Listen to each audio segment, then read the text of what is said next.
तर पंतप्रधान नरेंद्र मोदी आरोप करतात आणि 2 ते 3 दिवसातच आमचा पक्ष फुटला असं जयंत पाटील यांनी हा आरोप केलेला आहे।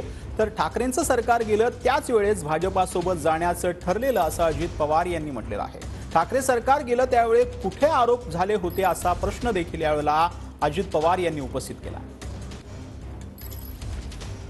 स्वतः प्रधानमंत्री ज्यावेळी म्हणतात त्यावेळी महाराष्ट्रातनं कोणीतरी ब्रीफिंग केलेलं आहे त्यांना की याच्यात भ्रष्टाचार आहे म्हणून, आणि अशी मोठी स्टेटमेंट त्यांनी केली आणि त्यानंतर 2-3 दिवसातच आमचा पक्षही वेगळा झाला हे आपल्याला माहिती आहे। पण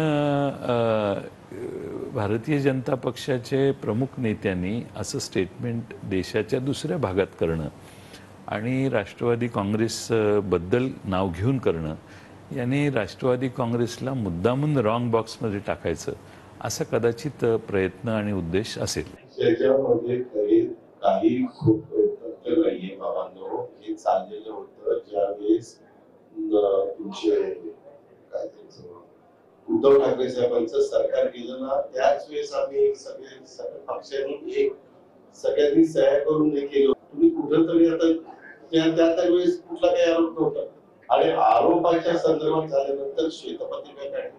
त्या श्वेतपत्रिकेमध्ये अनियमितता झाली अशा पद्धतीने दाखवण्यात आलं। त्याच्यानंतर वेगवेगळ्या पद्धतीच्या इन्क्वायरी झाल्या, सगळ्या गोष्टी चाललेल्या। पुन्हा तेच उघड किती 70 दाखवा तरी 70,000 कोटी त्याच्यातले 35 मुलं